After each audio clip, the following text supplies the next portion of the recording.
Okay students, now the next point is ये जो activity उसके बारे में अभी हम जानेंगे।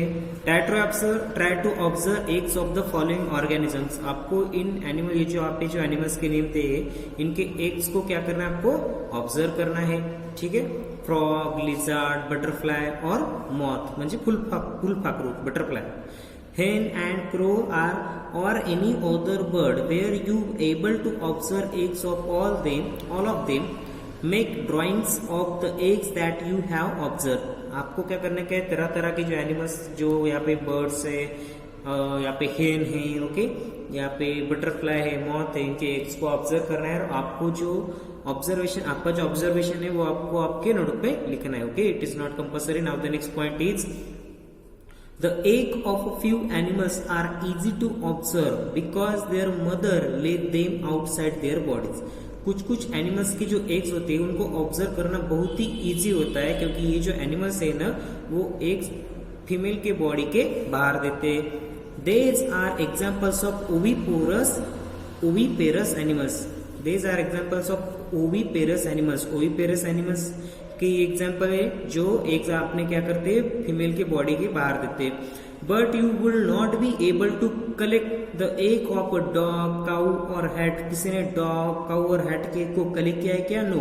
वो कहाँ पे होते हैं? वो उनके बॉडी के अंदर ही होते हैं फीमेल के। This is because they do not lay eggs, क्योंकि वे जो वो है ना, डॉग, काउ और कैट, ये एग्स नहीं देते। The mother gives birth to the young ones. Mother क्या करती है? यंग वंस को बर्थ देती है। These are examples of viviparous animals। ये कौन से एनिमल्स है?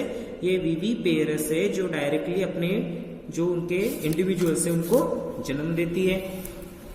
Now, can you now give some more examples of viviparous and oviparous animals? उनके अगर आपको एग्जाम्पल पता है तो आपको क्या करना है, viviparous एनिमल्स के 5 एग्जाम्पल और oviparous एनिमल्स के 5 एग्जाम्पल आप अपने नोटबुक में लिखने हैं। ठीक है, ये आपका होमवर्क है। Next, young ones to adults.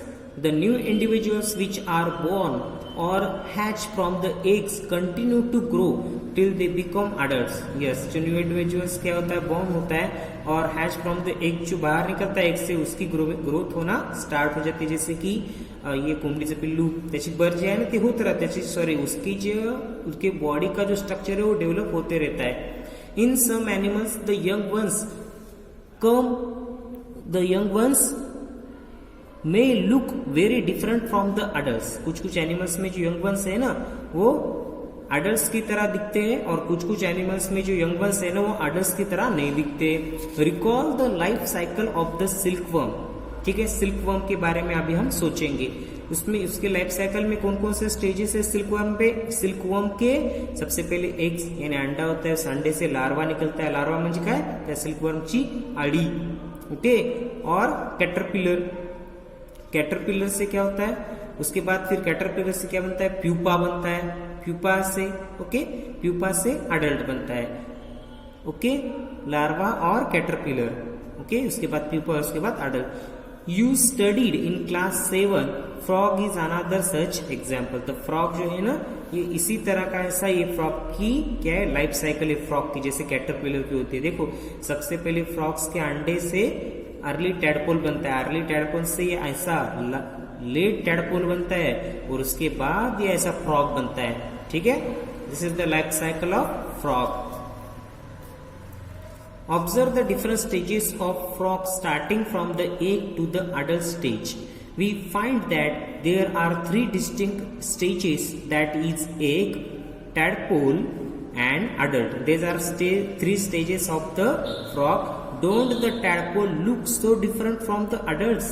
Yes, adults से ये जो tadpole है वो कितना different है, बहुत ज्यादा। Can you imagine that this tadpoles will someday become frogs? इस tadpole से कभी frog होगा, ये आप imagine कर पाओगे क्या? Similarly, the caterpillar or the pupa of the silkworm look very different from the adult moth। उसी तरह से caterpillar और जो pupa है, ओके, किसकी? सिल्कवर्म की, looks very different from the adult moth। फुलपाखरापेक्षा त्याची आडी, ओके, किंवा त्या सिल्क मॉथ से वो जो लार्वा वगैरह होता है ना उसका ओके, वो बहुत ही डिफरेंट होता है, पूरी तरह से डिफरेंट होता है वो। The features that are present in the adult and are not found in those young ones, okay, जो फीचर्स adults में होते हैं वो young ones में नहीं होते, ठीक है। जैसे कि फ्रॉग्स में होता है, फ्रॉग क्या कर सकता है, जंप कर सकता है, लेकिन वो जो लार्वा है ना फ्रॉग का, वो जंप वगैरह नहीं कर सकता है।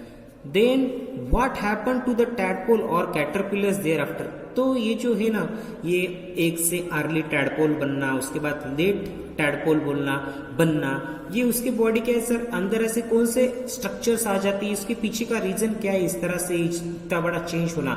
ओके, अब इसके आगे वाले जो पार्ट है ना, क्यों उसकी बॉडी में इतना चेंज होता है, वो अभी हम नेक्स्ट वीडियो में जानेंगे। Okay, now bye students.